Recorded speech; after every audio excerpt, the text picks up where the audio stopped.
Okay, very good evening and a very warm welcome to this week's event in the Sheer Verve programme. I'm Sarah McDougall, Director of Ben-Uri and Curator of the current show.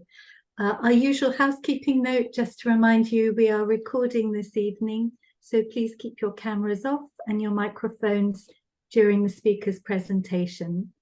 Please also put any questions into the chat and we'll read out as many as possible at the end.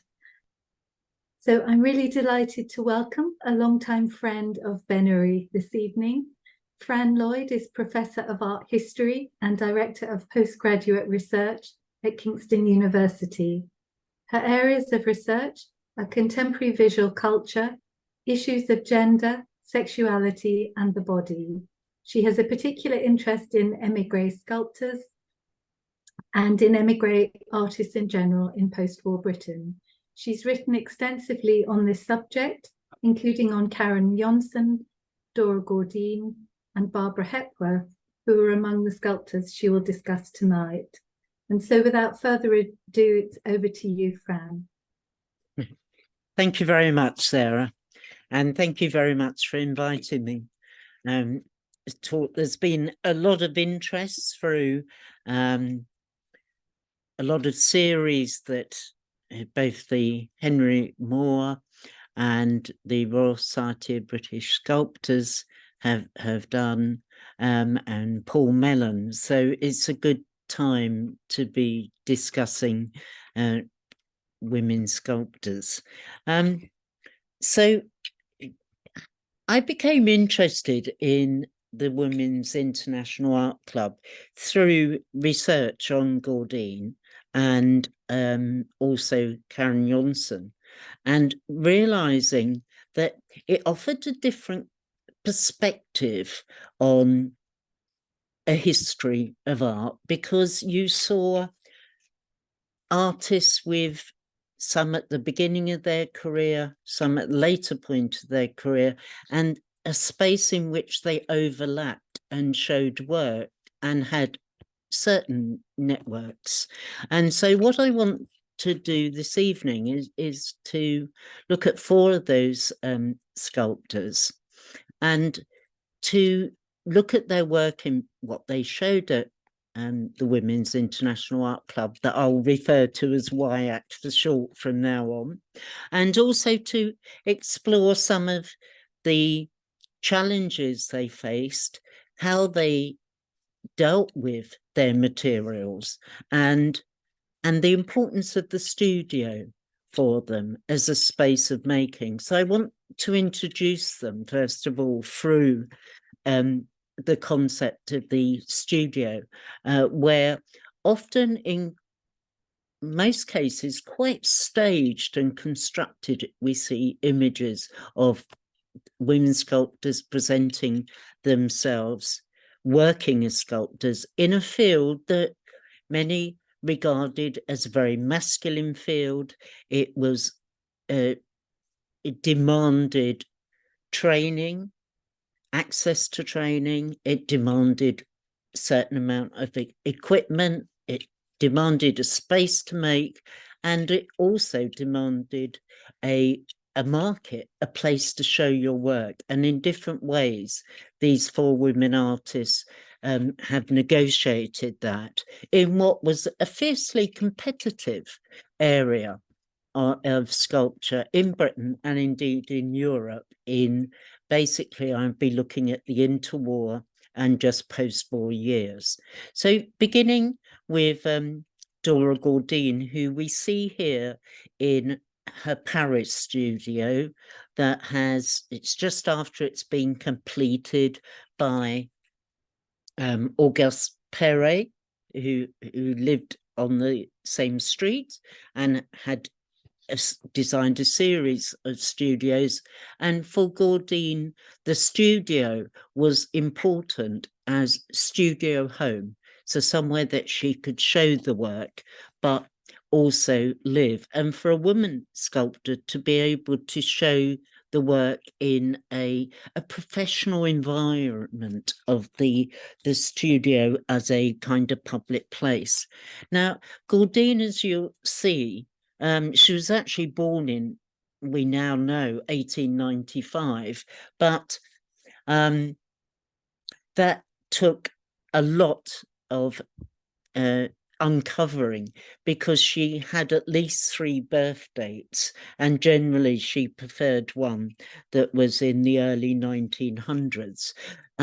She has a rather complicated background, in the sense that we know that she was actually born to wealthy Russian Jewish parents in Labar, which is in Latvia, and then the family moved to Tallinn in Estonia, or what is now Tallinn in Estonia. It was previously called Reval.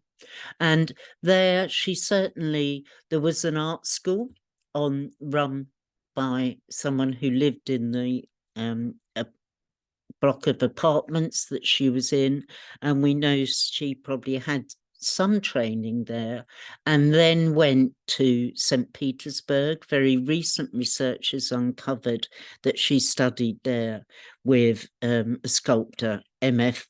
Bloch. But with the revolution, she returned to Tallinn, and then, in fact, travelled to Europe, went to Paris. And it's this Paris studio where she eventually was able to cite herself. When she reached Paris, we know something of her training, in the sense that she probably enrolled in the École des Beaux-Arts and probably in a private studio.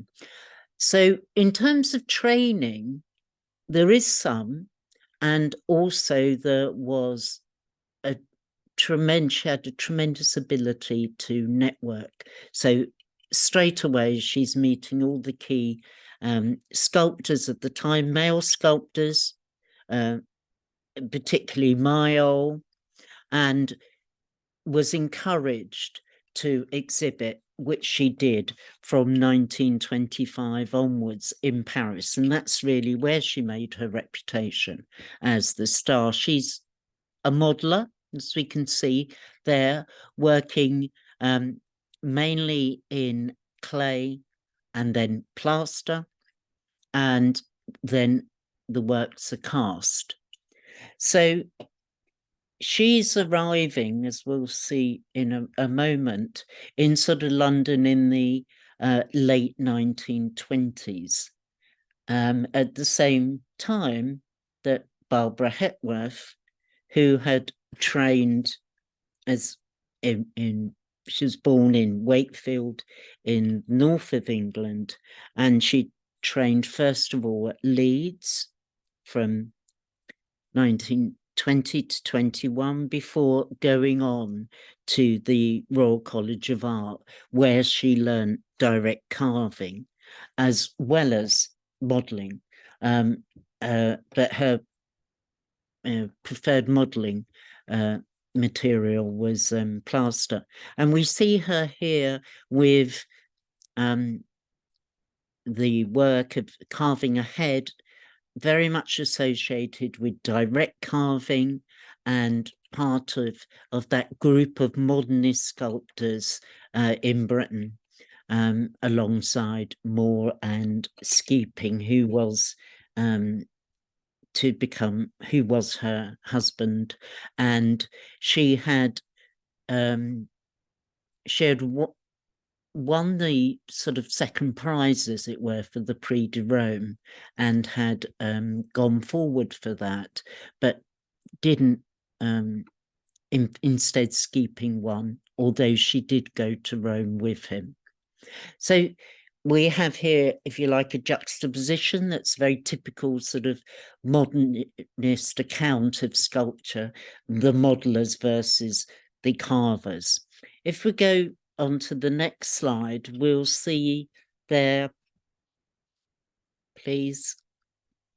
The third of the women sculptors I'll be looking at, Karin Jonzen, who had also trained pre-war, just pre-war. So Karin Jonzen came from she was born in London, but of Swedish parents, and her Swedish nationality was always very important to her. And she trained at the Slade. She went into the Slade, spent actually 4 years there because she was, they gave an extra year so she could apply for the Prix de Rome.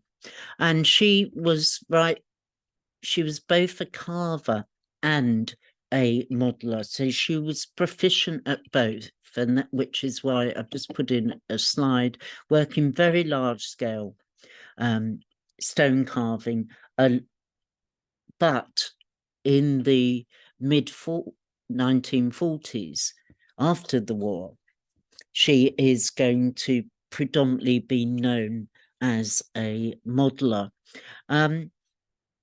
She did win, after studying at the Slade. She was given a year's stone carving at Kennington. And there she did win the Prix de Rome, but it was on the outbreak of war, so she never, it was never taken up. She doesn't have a studio during the time that we'll be discussing this evening. She only acquires that space later in her life. And then if we go to the next slide, someone who trained post-war. So Elizabeth Frink, who born in and raised in Suffolk, came again from a sort of middle-class family. Father was in the military, and she also, significant for her work was that she lived near an airfield, and as you can see from being born in 1930, it meant she was a teenager during the Second World War, and the impact of that, as most of her accounts show, was incredibly strong on her work. The idea of things dropping from the sky, of flight, of anxiety, and that was very much becomes part of her work. She went, first of all, to Guildford School of Art for 3 years in 1946 to 49, training under Willie Soupkip, important émigré artist who was well positioned in Britain, and then went on to Chelsea School of Art for and then finishing in the early in 51. So quite a different trajectory, and that's noted in her career, really, because while she was still at Chelsea, so still an art student at the age of 24, her work was picked up. She had exhibitions, and indeed the Tate bought her work. And she was she certainly knew to carve, but she almost resides in this middle of a carver come modeler, if you like, because she worked, her ideal medium was plaster over armatures and made of wire and hessian, and putting plaster over it that she would then carve into. So a completely new way of working with the material, and we'll see how that impacts on their practice in a moment. She's very much associated with Chelsea of the late 50s and the early 60s, which was quite a centre of Bohemia. So if we go to the next slide, please. In terms of how the sculptor presents themselves to the world, this is it's obviously an incredibly staged photograph of Dora Gordine in 1933 in the Paris studio that I mentioned she had designed by Perret. By this time, she is shown in Paris, and indeed she's shown in London. And we'll see what she has shown in a moment. But what this photograph shows of her studio is that for anyone viewing it, they can see that Gordine can work on large scale. They can see that if you, on the left of the image, you'll see a head on the shelf, and just to the right on the platform that she was able to hoist sculpture up and down to the ground floor. That she would also do portraiture. So she's advertising very much her ability to work on large and small scale for public work. If we go to the next slide, please. She came to London in the late 20s, and we'll be looking at the work that she showed at the art club shortly. But the work that she produced was both from Paris period and from the period of 1930, when she went from Paris to Singapore. And she went there quite deliberately, setting her eyes on a commission for the Singapore civic building, which she achieved, of 6 large heads. And she was commissioned by that and lived and had a studio in Johor, which is just outside of Singapore. And that shows her in the studio where a lot of the works that we'll see in a moment were produced. In next slide, yeah. Gordine clearly had her sights on European exhibitions.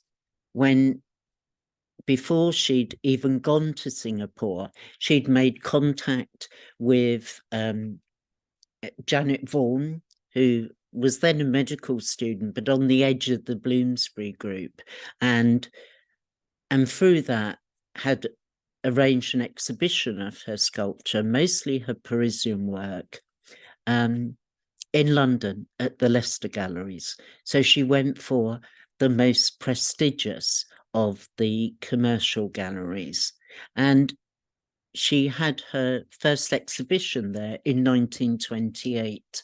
And the works that she showed, of which this is one of them, were then the works that she showed the next year at the Women's International Art Club.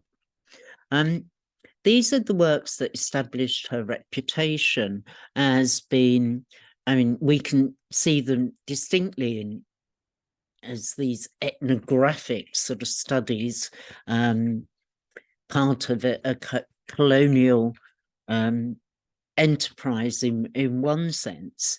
And she rarely named her sitters, so they were anonymous types. If you like, in the context of Singapore, they were, the government was interested in them because they showed the diversity of the population of Singapore. And from the perspective of modernist sculpture, her handling of the plaster, where you can see in these slides her care to detail of leaving the marks, and also alongside that, this simplification of form that meant she was seen as very much part of a modernism in Britain at that time when they were shown in the late 1920s. if we take the next slide, please. Now, how did she know about the Women's International Art Club? I suspect, well, one, because she was looking to exhibit in London and was in Paris, she'd have been really very well aware that WIAC had included French artists in their exhibitions in 1926 and 1927. And she would have also been aware of the press that the exhibitions of the club had, and particularly in 1927, when the work of Orovida, the daughter of Lucien Pizarro, so the granddaughter of Camille Pizarro, showed this piece, which is, as we be aware, the poster for the current exhibition, the Verve, Sheer Verve. And she became actually very good friends with Orovida, probably meeting about 1927, not long after that. Exhibition at the art club, and she was then to take part in and to join. She never joined as a member, but she regularly exhibited there. So if we, and they obviously had a lot of shared interests in Asian art and in decorative works, of which Gordine later established herself as with quite a reputation for her knowledge of Southeast Asian sculpture in particular. If we move to the next slide, please. So her first exhibition that she showed, the Mongolian head that was just on, was in just in 1929 at the club, and she already had connections into this modernist circle in London, mainly because actually the buyers of her work were very similar private patrons as to those that bought the work, for example, of Hepworth in this case. And so she was beginning to have a reputation of being part of this modern grouping, even though she was far removed from the Hampstead and indeed is to settle in the southwest of London there. She showed again at the art club in 1934. So that was the year after her second solo exhibition at the Leicester Galleries. This is not uncommon for a lot of the contributors to the art club. They would frequently show with commercial galleries, with other organisations like Royal Society of British Sculptors. They would show at the Royal Academy. It was another way to gain visibility. And in 1934, she showed 3 works, of which I'm showing here 2, the Malay head and the Hindu head.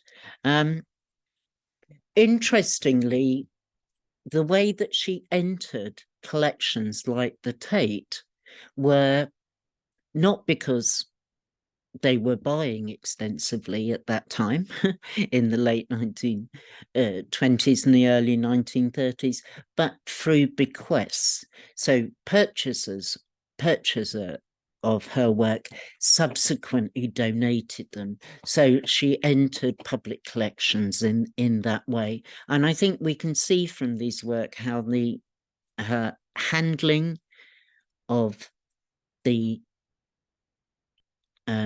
clay that goes in the finishing of the subsequent plaster, and then they were cast.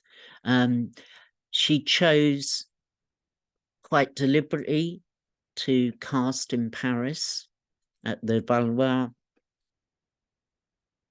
bronze foundry, which was used by Matisse and so forth. So very determined to be seen in professional in all levels. And what was striking about her work, what is striking, is her different use of patiners. We see it here in this use of a black patiner, and on the left it's actually a sort of more browny black patiner, and the care that she took to that. So she supervised her production. She never had assistants at all, which is different, obviously, than Hepworth. If we move on to the next slide. By 1936, she has left Johor, left her first, well, actually, it turns out to have been her second husband, and has relocated now to London at Dorridge House, which named after herself and her part of her name and her husband's name, Richard. And again, it was a purpose-built studio home. And this just shows you one part of the first floor, which one side was where she's standing with Richard Hare, was the plaster studio, and the other side was the public space for display of sculpture. And it was very much through her studio that she sold works. We move to the next slide, please.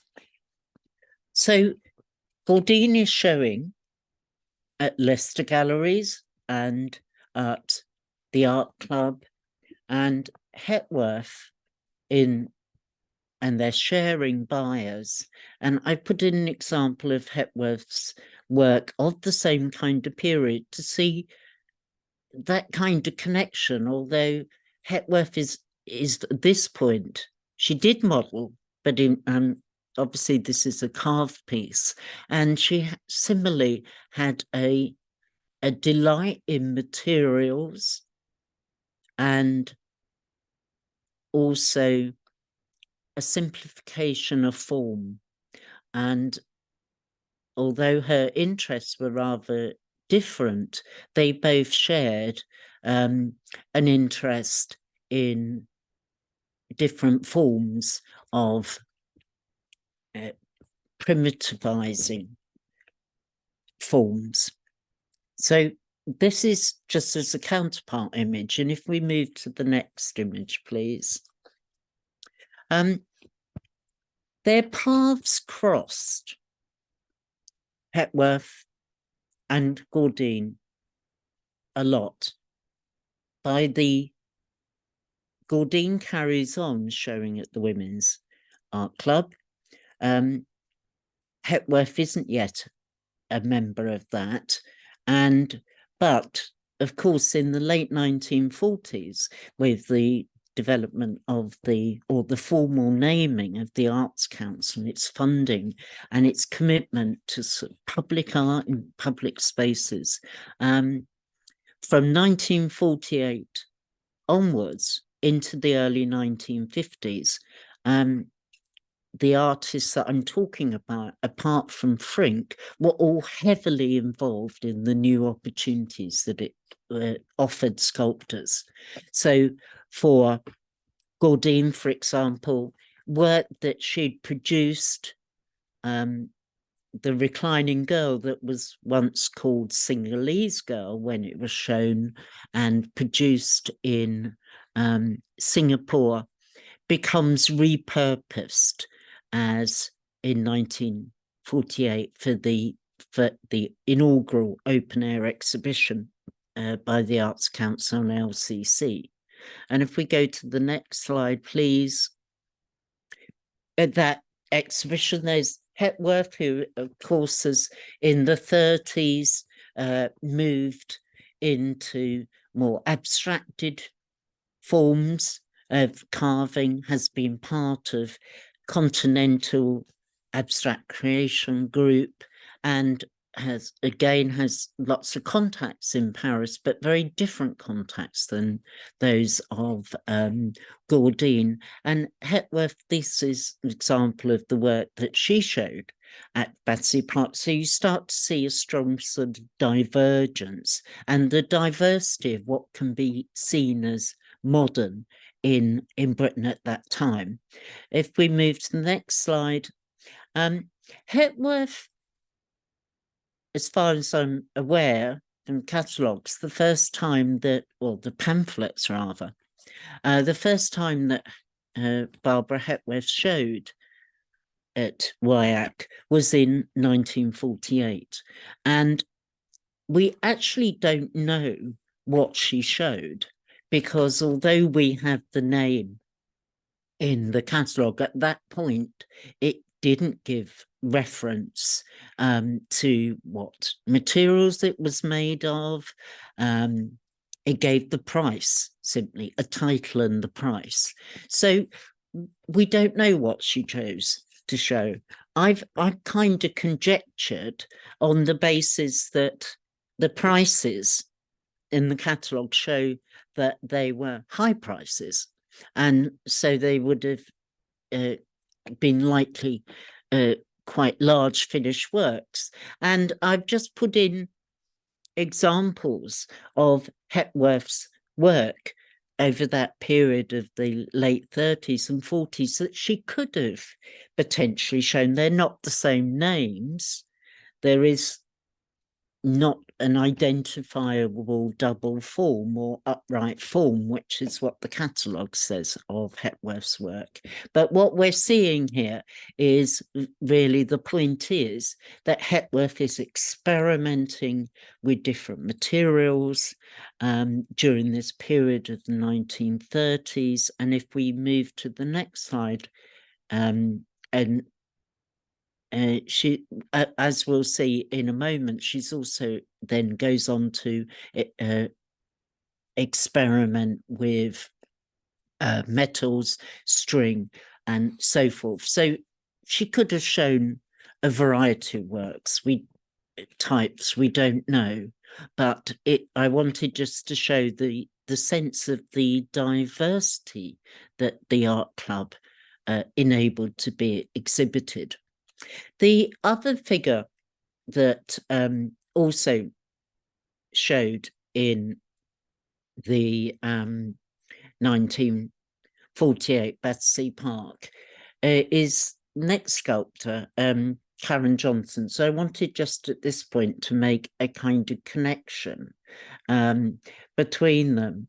And she had shown really very early on, from 1944 at the Women's Arts Association, International Art Club, and she was to continue to do so pretty well through until the late 1950s. And for Karin Jonzen, she came to the foreground in the years after the war, in 1946, 47. There were several reasons for that. If we go to the next slide, please, which I'll go on to explain. But I just wanted to just show at the same time, this is the work of Hepworth's that's in the exhibition of the Ben-Uri, to give that sense of the experimentation on one side of Hepworth, and that the art club welcomed that breadth. If we go to the next slide. So Karin Jonzen thoughted in going to Rome. Then during war years, did turn to small terracotta works. She was incredibly well networked. This is a portrait of her from 1945. She is just married, or just about to marry, and she was so Jonzen is her married name. Lowenadler is her maiden name, and she first showed those terracotta works in that under that name, and trained at the Slade under that name, which has produced some confusion for a while about who she was and what works were hers. So very well networked.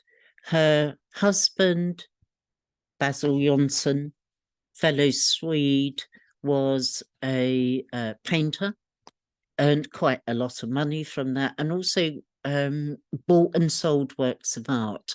And that was how she was able to first acquire a studio in 1946.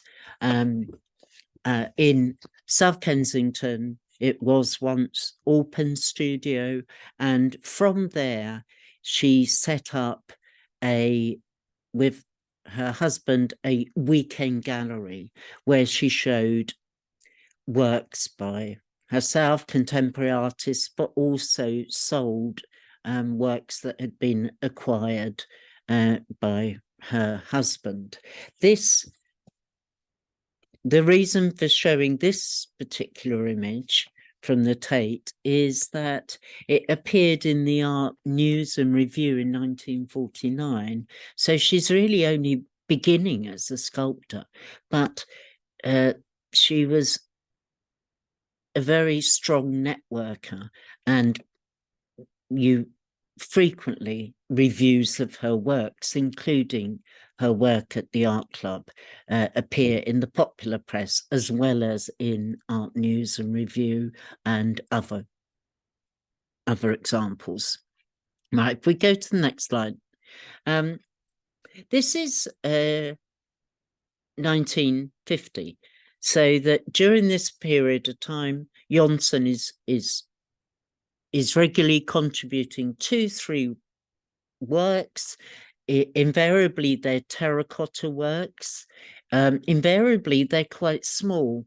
And I know you won't be able to see the detail of this, but it's actually more to give the range and to point out something in particular. So in that centre picture where you've got 2 women looking up 2 small works on a table, those are Jonzen's 2 works that we know that we know it was a standing figure, and we know it was a seated figure. And we'll see that here, in that was probably the maquette for this work, which was shown at the time of the Festival of Britain. But if we just go back for one moment to the previous slide, the other thing that we see, so this is all 1950, and we see the range in the bottom here of the scale of some of the other sculptures. So it worked in various different ways, so that seeing a maquette, you might be commissioned to do a full work, or you were presenting the final work. And if we move to the next slide, please. So this is the sort of work that Jonzen made her name on. It's incredibly rich terracotta. Some of them are brilliantly red to orange to dark brown. And this particular work we know that it was through Kenneth Clark going to the Weekend Gallery that he invited her to produce work for the first Battersea Open Air sculpture show. And we know that through that, she then subsequently went on to contribute to the Festival of Britain, of which this work was produced for not for the festival site itself, but for a Battersea Park exhibition that accompanied it. It was the first work by a woman sculptor to enter the Arts Council collection. they had previously bought a Hepworth drawing, but this was first sculpture, and it depicts very much perhaps in one aspect of post-war mood of this idealized ease female, perhaps one that could be associated with a sort of building of an ideal future. Certainly that is how Jonzen thought about them. She thought about the embodying sort of social ideas. And but of course, post-war mood changed quite dramatically. We go on to the next slide, please.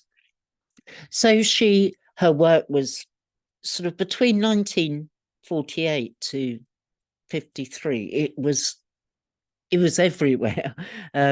She was in, for example, the Festival of Britain with this piece of sculpture. It sort of echoed the Epstein that was set out over a riverway, and it was a figure symbolizing youth, open air and sport, very much this idea of a post-war new socialist society.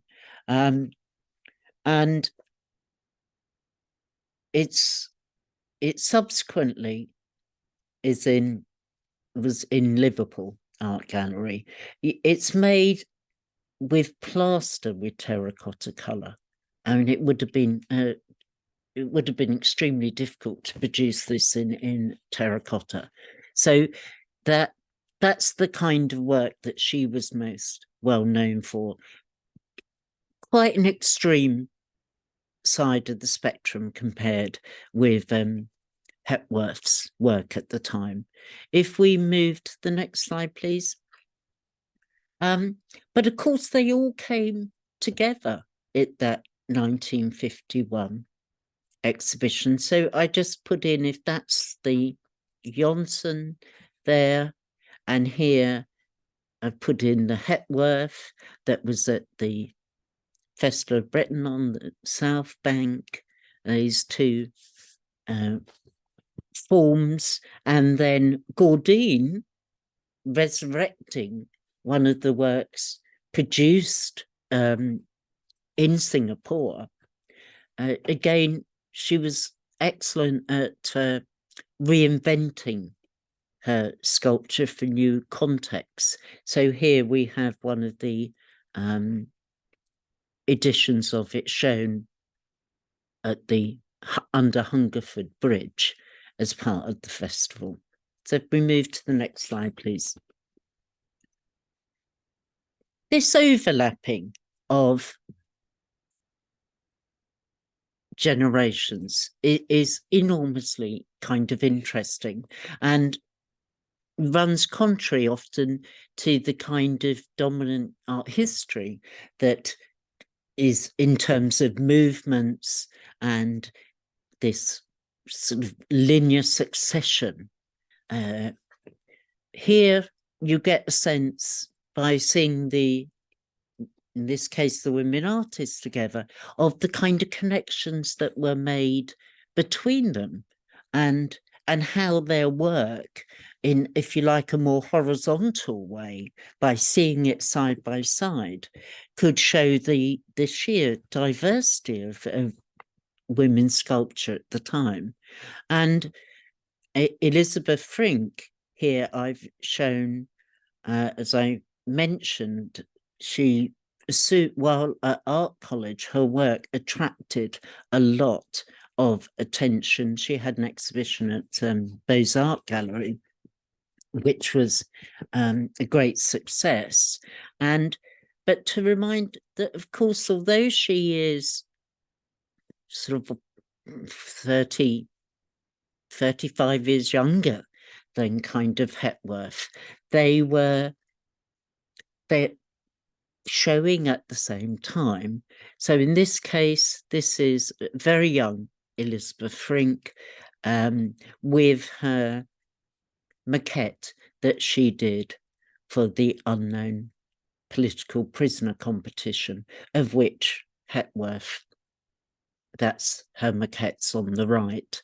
What with Frink working in plaster, carving into it, chiseling into it, so you have these very striated forms and very edgy forms, which she associated with the anxiety of her wartime experiences as a child and a teenager, of hearing things flying, falling from the ground, living near an airfield as she did, and seeing damaged bodies and beings.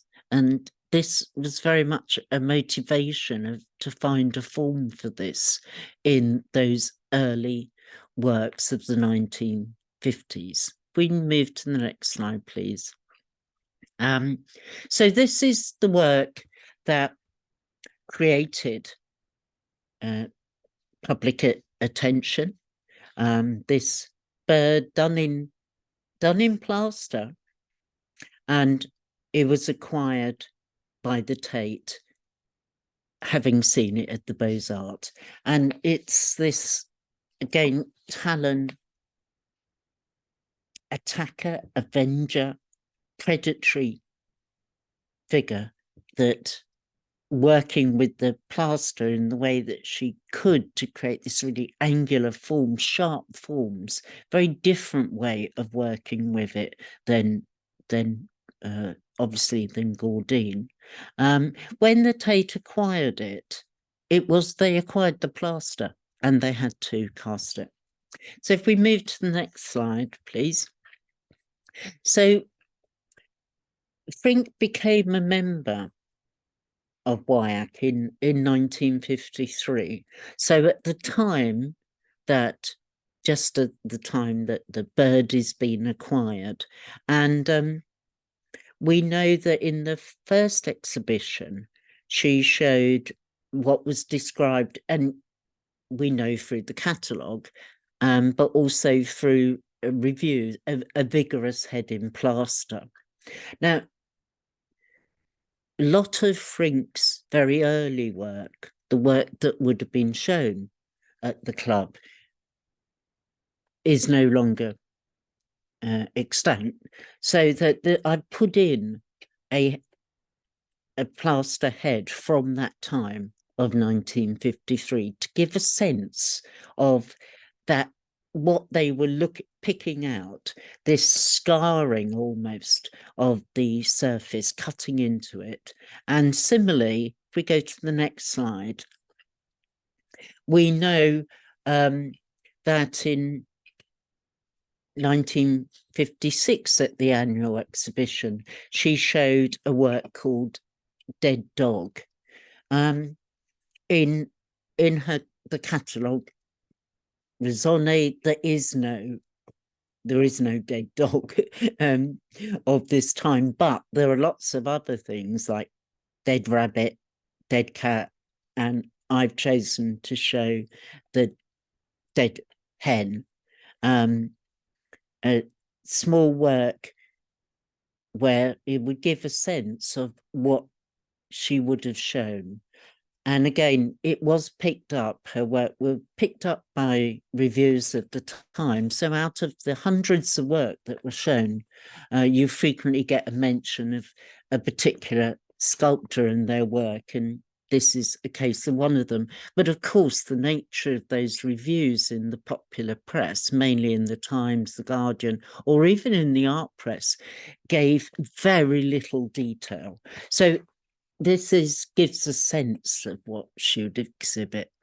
In that year, in 1956 exhibition, Jonzen was she's still carrying on exhibiting there, and she exhibited this portrait of Elizabeth Frink, who she knew because through her husband, Dora Gordine, he went on to the St. George's Gallery, where he gave Frink a solo exhibition in 55, and this comes from there. So again, there are actually close links between them. If we move on, of course, after this period when Frink, as far as I'm aware, no longer exhibited with the art club, we have the work Soldier's Head, which is in the current exhibition, that gives that sense of how she developed the idea, particularly of the male figure, the male head, the male standing figure, as an object to investigate actually quite a lot of aspects of war and extreme behaviour. We move to the next slide, please. So Frink was invited, as actually Jonzen was, to be on the select committee of the art club. And this in 1957, Frink was selected with Betty Ree, and two of the works that were shown there were, I've shown two examples. One was Jonzen, Mother and Child. It would have been, I think, a small maquette, and it was likely that it was for this commission that was for, and the work, this is a contemporary image of it, exists in St Mary Le Bow in Cheapside, again done in originally in terracotta. And Betty Ree's work, the beginning, was a bronze. It's likely it was the bronze that was exhibited because of the price of it. And so Frink herself chose not to show, but these were included, and alongside that was also included a Barbara Hepworth of standing forms. So if we move to the next slide, please. So I think what comes out of this is the sheer range of women's, and I've only taken 4 sculptors that were showing there, and the sheer range of the work that was there, the ability to, you had to be selected, so there was a sort of review of the work. Even if you were a member, you didn't automatically get a right to exhibit. And so there was a sense of a space where women could come together to show their work. And I wanted just to think a bit about legacy. It's only really extremely recently through scholarship of people like Una Richmond that we're aware of the extent of the Women's International Art Club. And often if you're looking at monographic studies of women artists, they may not record those exhibitions because everything's geared to the larger exhibitions that make the reputation. So it's it provides this different perspective, as I was suggesting. But what it also brings into view is the whole question of legacy.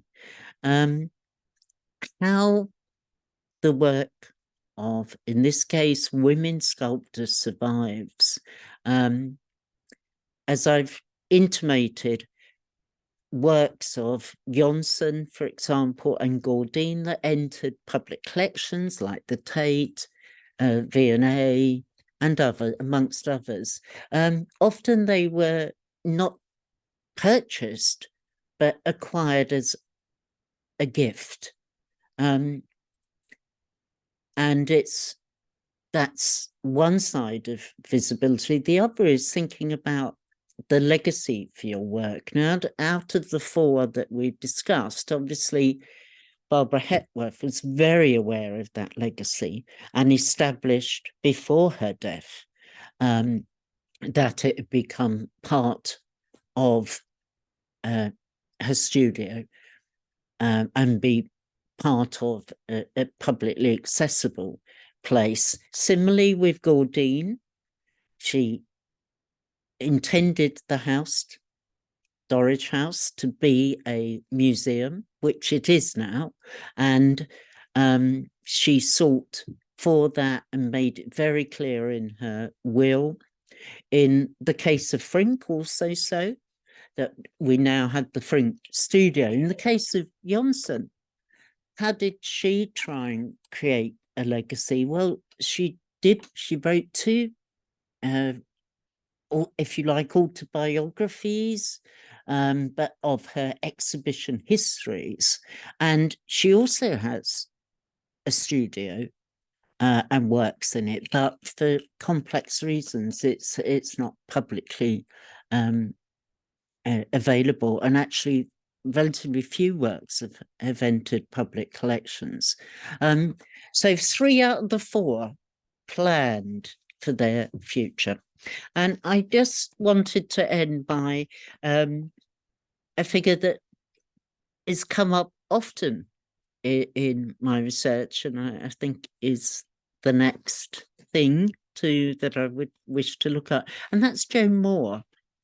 Now she trained with Jonzen at the Slade, and they were proficient direct carvers together. We know her in the context of the Women's International Art Club because she was a member in the 40s, 50s, went on to be vice chair of it, on the selection committees, the hanging committees, and she married after the Slade. She married the Armitage, and to a degree, her career has been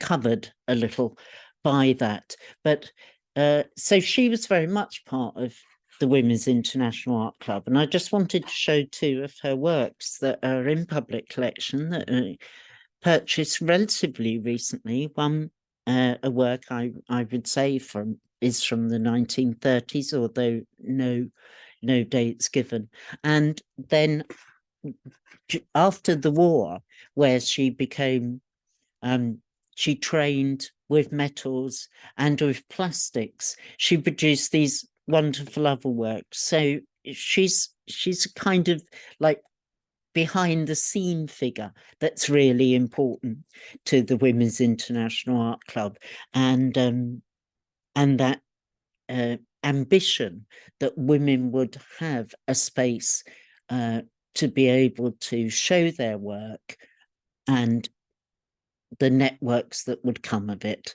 So it's played a very important role in British art, and I've only just selected 4 artists to give some indication of that. Okay, thank you very much.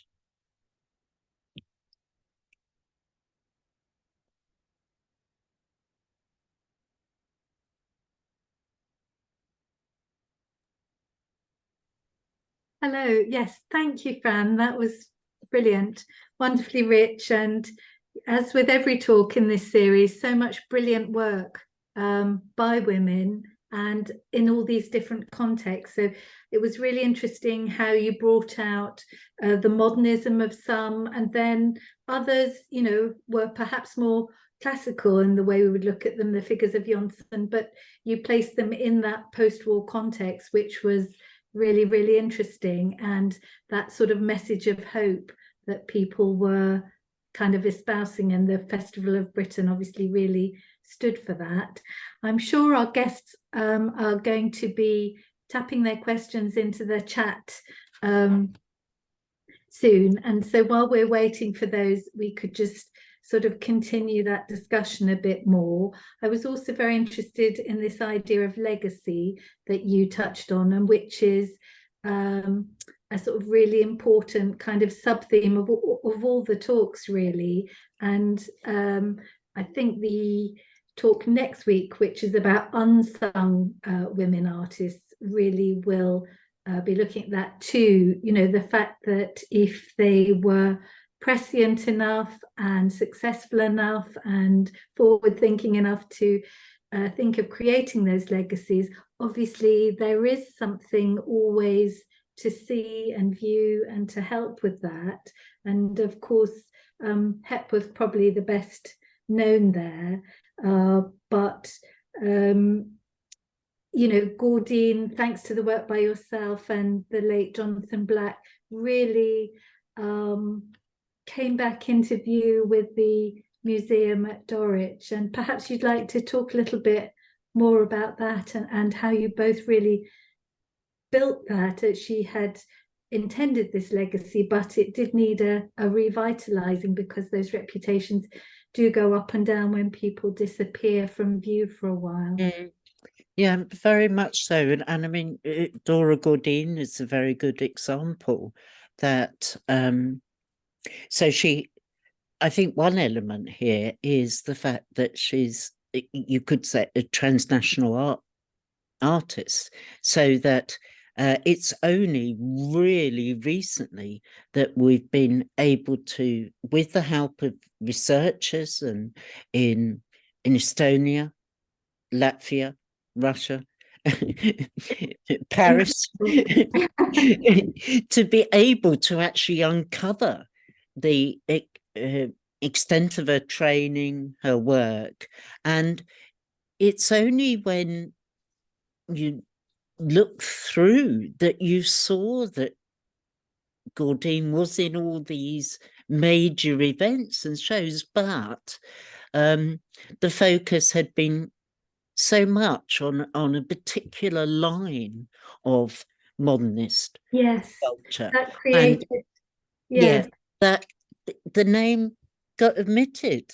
It's there in the catalogues, it's there in the reviews, and so you could begin to see the traces. But it took a very fine researcher of the caliber of Jonathan Black to be able to uncover that, because it was intensely archival, and in various countries as well.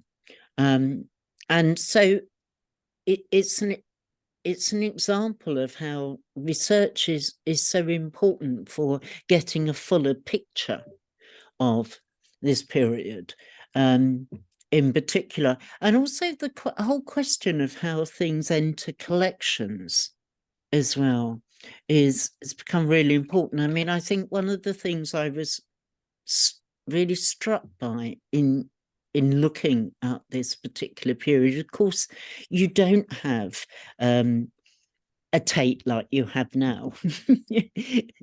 One of the frequent things that was mentioned in reviews about the Women's International Art Club is the fact that it was international, that they showed works of women from other countries regularly each year at their exhibitions, often highlighting a particular country in a particular year, particularly the one to do with German art post-war, sort of 55, I think, where you saw a lot of German women sculptors showing. And so you're working different terrain. Now we have far more access to contemporary work. Then it was less, it really served a need, and also there weren't the same kind of public art collections of contemporary work available. It's very much more restricted time, and that comes through in the artist's account frequently.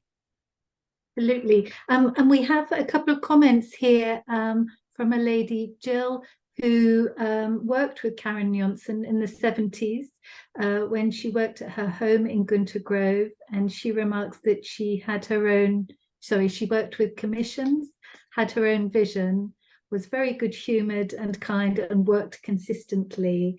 Yeah, absolutely. And what I didn't talk about, but it's important to three of the sculptors, is that Jonzen, Frink and Hepworth had saw their sculptures contributing to a social aspect, and for example, being members of Amnesty International, anti-war, highly motivated in that way of building a new world post-Second World War. And that's something that they kind of shared. It could be a talk in itself. Yes. Well, when you're ready, do come back and let us know, and we'll look forward to that one. Yeah. As much as I would like to go on, I see we're a little over time, so I shall reluctantly bring proceedings to a close. I'm sure everyone would like to join us in thanking Fran for a fascinating talk as ever. Thank you also to Reka for her behind-the-scenes support, and to all of you for listening. And don't forget to join us next week for Unsung, where my colleague Rachel Dixon and I will discuss some of Ben-Uri collection women artists who are featured in the Sheer Verve exhibition and some of the reasons why they are not better known. Don't forget to come and see the exhibition, and lots of thank yous coming in there for you, Fran. So thank you from me too, and good night to everybody. Thank you very much.